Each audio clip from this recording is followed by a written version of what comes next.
अब आपको बद्र का आश्रम में जाकर के 12 वर्ष के लिए तपस्या करनी है, कठिन तपस्या, वरदान लेने हैं। फिर हम आपको वहीं पर आकर के मिलेंगे। तो बेटा अमृत जब गुरु की आज्ञा मान करके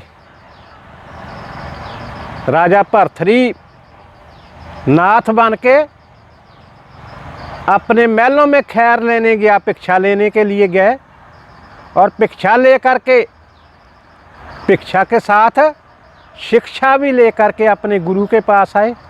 तो गुरु जलंधरी नाथ जी देख करके बहुत खुश हुए। गोरखनाथ ने, जलंधरी नाथ ने पूछा कि बेटा गोपीचंद भिक्षा ले आए? तो दोनों हाथ जोड़कर प्रणाम किया और बोलने लगे कि हाँ गुरुदेव, मैं भिक्षा लेकर के आ गया हूँ।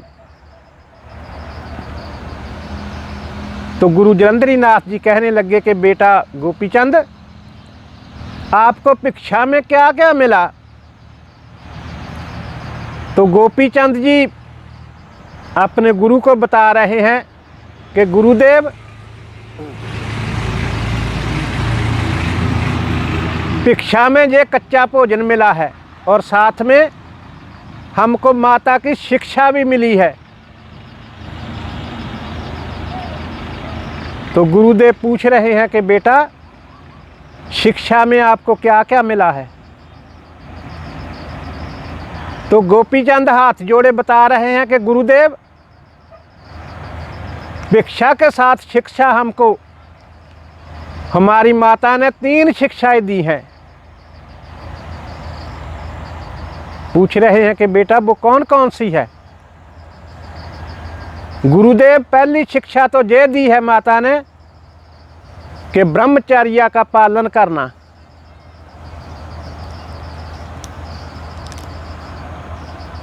तो दूसरी शिक्षा क्या है बेटा?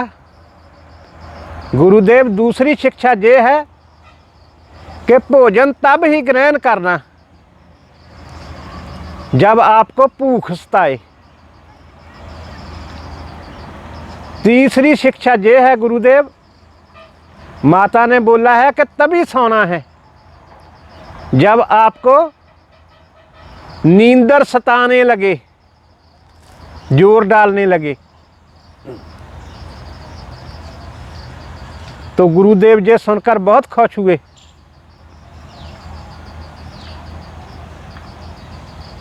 खुश होकर के गुरुदेव ने गोपीचंद के कानों में मुंदरे पाए और अमृत का प्याला पिलाया। नाम शब्द उसके कान में फूका और शिष्य बना करके बोलने लगे कि धन्य है वो माँ जिसने त्याग का मार्ग चुना है, हम भी उसको प्रणाम करते हैं बेटा। अब आपको बद्र का आश्रम में जाकर के 12 वर्ष के लिए तपस्या करनी है, कठिन तपस्या, वरदान लेने हैं। फिर हम आपको वहीं पर आकर के मिलेंगे। गोपीचंद को तपस्या करने के लिए भेज दिया। तो उधर गोपीचंद का लड़का जिसका नाम मुक्तचंद है, जलंधरी नाथ ने उसको राज सिंहासन पर बिठा करके राज तिलक लगा दिया, राजा बना दिया।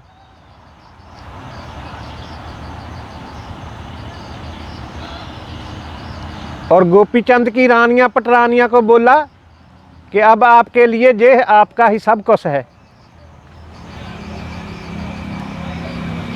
6 माह तक गुरु जलंधरी नाथ और कनीफा नाथ वहां रहे। तो आगे ऐसे हुआ, गोपीचंद जी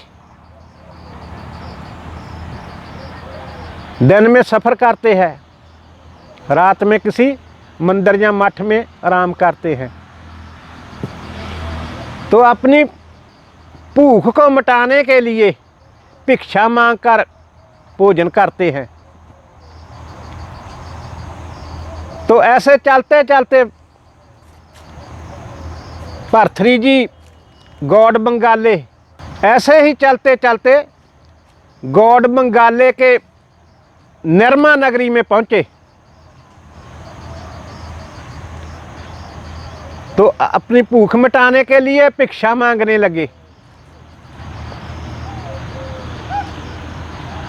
भरथरीनाथ जी ने, गोपीचंद जी ने जब आलख जगाया तो दासी को पहचानने में देर नहीं लगी।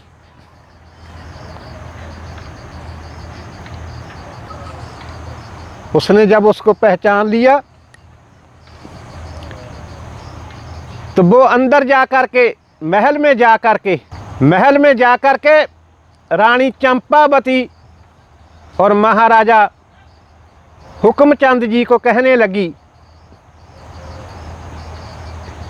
कि हे महाराज,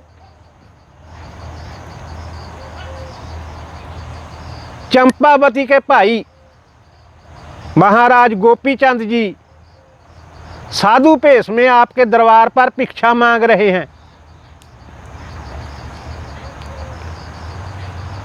तो जब ऐसा राजा हुक्मचंद जी ने सुना तो वो गुस्से में लाल पीले हो गए और चंपावती को भी बोलने लगे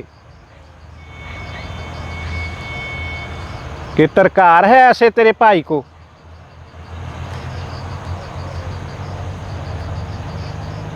जिसको क्षत्रिय सूरवीर होना चाहिए था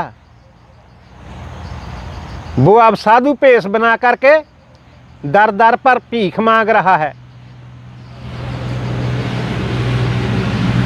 क्या इज्जत हमारी बनेगी?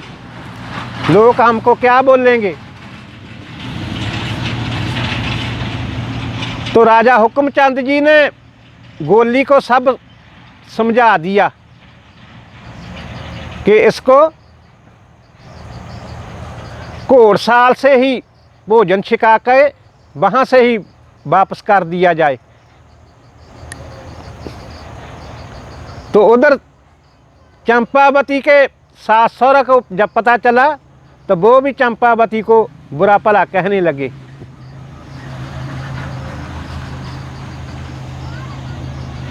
तो हुक्मचंद ने समझाया कि अब बोलने का तो कोई फायदा नहीं है। दासी को भेजा कि तरकीब से उसको घोड़साल में ले जाओ। तो दासी ने आन के गोपीचंद को कहा कि महाराज, आपकी बहन और बहनोई दोनों आपसे भेंट करना चाहते हैं, मिलना चाहते हैं, आओ मेरे साथ। पहले तो गोपीचंद ने मन में विचारा कि नहीं जाना चाहिए,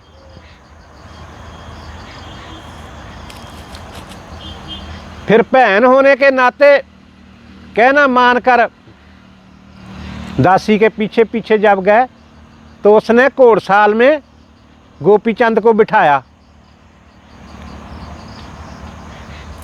तो उधर हुक्मचंद उनके पास आन के बैठ गए।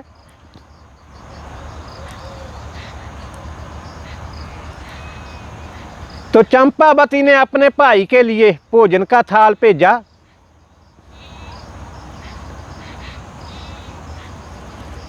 पहले तो मना करने लगे गोपीचंद, फिर मन में विचार करते हैं कि नहीं, भोजन को नहीं मोड़ना चाहिए, मान सम्मान से हमने क्या लेना देना है।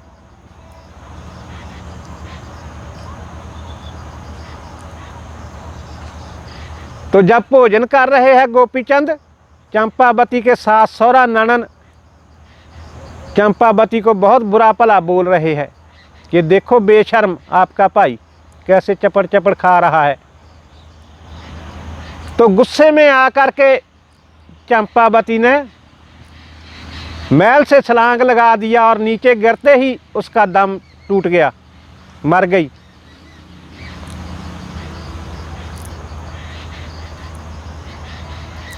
रोने की आवाजें आने लगी और गोपीचंद को बुरा भला कहने लगी औरतें महल की। जब गोपीचंद को पता चला कि उसकी बहन चंपावती मर गई है, मन को बहुत दुख हुआ। मन में सोचने लगे कि ये तो हमारे ऊपर कलंक लग गया है। पहले तो मन में विचार करते हैं कि चमत्कार दिखाया जाए, फिर मन में ये आ जाती है बात कि गुरु की आज्ञा नहीं है। अगर हम गुरु की आज्ञा के बगैर कोई काम करते हैं तो पता नहीं गुरु कौन सी सज़ा दे।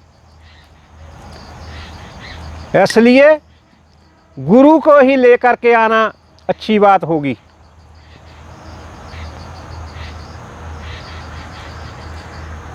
तो वो जब चंपावती की लाश को लेकर के शमशान भूमि में जा रहे हैं तो भरथरी जी भी उनके, गोपीचंद जी भी उनके पीछे जा रहे हैं। चिखा बना करके जब उसको ऊपर बिठाने लगे तो गोपीचंद जी कहने लगे कि हमारे कहने के ऊपर आप 4 दिन रुक जाइए, हम अपने गुरु को लेकर के आते हैं। तो हुक्मचंद उसको बुरा भला बोलता है कि अरे बेवकूफ़, क्या मुर्दे भी कभी जिंदा हुए हैं? गोपीचंद जी बोल रहे हैं कि हाँ, मेरे को भी पता है जिंदा नहीं होते, परंतु मेरे गुरु में इतना सामर्थ्य है।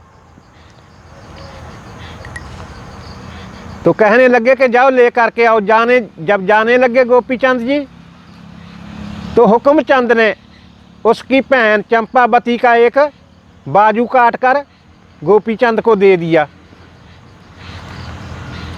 तो उधर थोड़ी ही दूर अभी गोपीचंद गए हैं, सामने से उसको गुरु जलंधरी नाथ जी आ रहे दिखाई दे रहे हैं। प्रणाम किया तो सारी घटना बताई। गुरु जलंधरी नाथ जी कहने लगे कि ठीक है बेटा, हमको पता चल गया है, चल गए। तो इधर गोपीचंद के जाते समय ही उन्होंने चिखा को आग लगा दिया और चंपावती की लाश को जला दिया।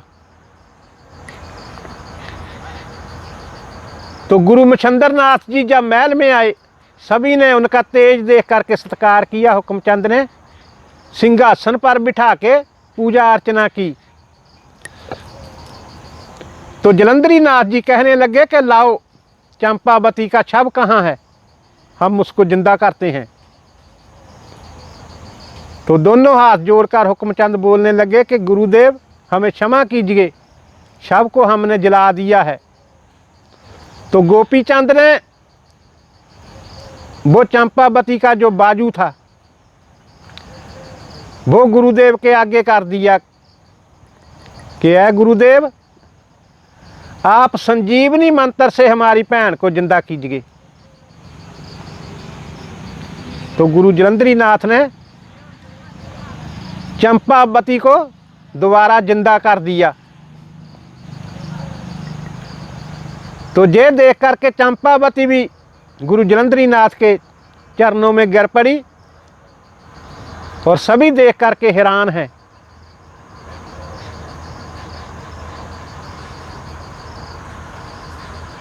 तो जब जाने लगे, हुक्मचंद जी बोल रहे हैं कि ऐ गुरुदेव, आप 1 रात के लिए और ठहर जाइए। तो गोपीचंद और जलंधरी नाथ 1 रात के लिए ठहर गए। तीनों ने एक साथ बैठ करके भोजन खाया और भोजन चंपावती ने खुद बनाया और हुक्मचंद चंपावती को नाथ पंथी भी बनाया।